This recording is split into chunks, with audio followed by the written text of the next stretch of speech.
સુરતના ધામડોદ ખાતે આવેલ પી. સવાણી યુનિવર્સિટી ખાતે અનોખો પદવી સમારોહ યોજાયો.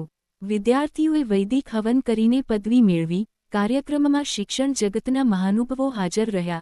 યુનિવર્સિટીના 1200મી વધુ વિદ્યાર્થીને પદવી એનાયત કરાઈ તો 25 વિદ્યાર્થીઓને ગોલ્ડ મેડલ એનાયત કરવામાં આવ્યા. સુરતના માંગરોળ તાલુકાના ધામડોદ ખાતે આવેલ પી.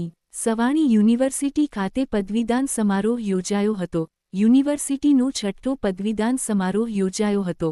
કાર્યક્રમમાં લુથરા ગ્રુપના ચેરમેન ગિરીશ લુથરા, પી. સવાણી યુનિવર્સિટીના પ્રમુખ વલ્લભભાઈ સવાણી સહિત મોટી સંખ્યામાં વિદ્યાર્થી હાજર રહ્યા હતા.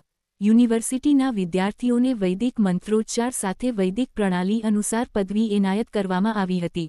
દીક્ષાંત સમારોહમાં યુનિવર્સિટીના વિવિધ વિદ્યાશાખા જેમાં bachelor of science, master of science, diploma in medical technology, doctorate of philosophy in science and engineering, bachelor of technology, bachelor of nursing, bachelor of physiotherapy, architecture સહિતની ફેકલ્ટીના 1200 જેટલા વિદ્યાર્થીને પદવી એનાયત કરવામાં આવી હતી અને 25 વિદ્યાર્થીને ગોલ્ડ મેડલ એનાયત કરવામાં આવ્યા હતા અને 12 પીએચડી વિદ્યાર્થીઓને ડોક્ટરેટ ડિગ્રી આપવામાં આવી હતી.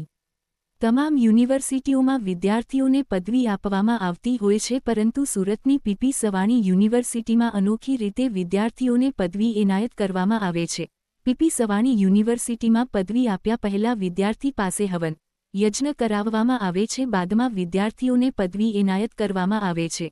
યુનિવર્સિટીનો આ પ્રમાણે અનોખી રીતે પદવી આપવાનો હેતુ વિદ્યાર્થીઓમાં શિક્ષણની સાથે આધ્યાત્મિકતા વધે તે છે.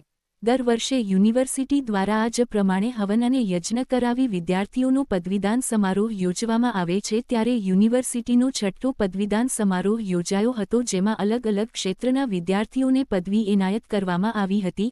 અનોખી રીતે યોજાયેલા પદવીદાન સમારોહને લઈ વિદ્યાર્થીઓમાં ભારે ઉત્સાહ જોવા મળ્યો હતો. HH24 ન્યૂઝ ગુજરાતી સાથે હેમંત શેખવા, જેતપુર.